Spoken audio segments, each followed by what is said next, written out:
Shalom à tous. Aujourd'hui, Be'ezrat Hashem, nous allons parler de la notion de Teshuvah. Et nous allons voir que cette notion n'est pas tout à fait celle que nous avons l'habitude d'entendre.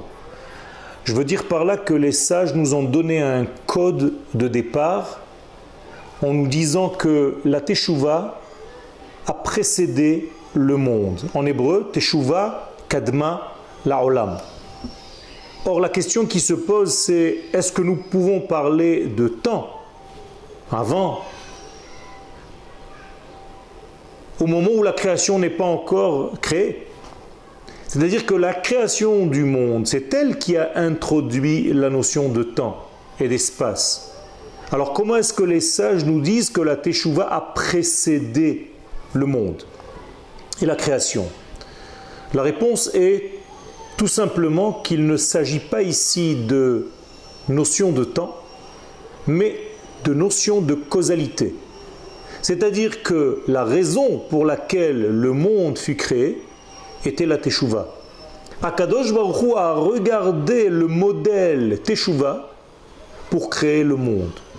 Et donc c'est grâce à cet ADN que le monde est. Autrement dit, la pensée divine était, avant la création, de créer un monde sous la forme de la Teshuvah. Ce qui fait que la création tout entière tourne autour d'un seul sujet, qui était la pensée qui a précédé la création. Et donc ce sujet est justement la Teshuvah. Le plan même de la création du monde va donc se réaliser après la création, à partir du moment du monde de la création, à partir du moment où le monde est déjà créé.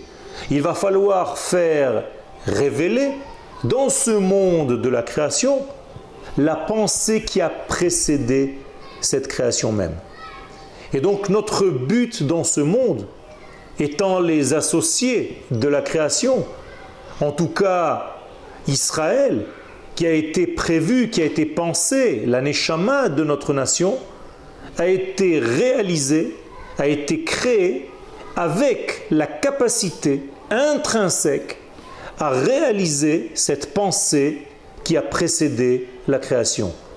Donc Israël est capable de dévoiler cette notion de Teshuvah dans le monde et de faire en sorte que le monde vive à ce niveau-là.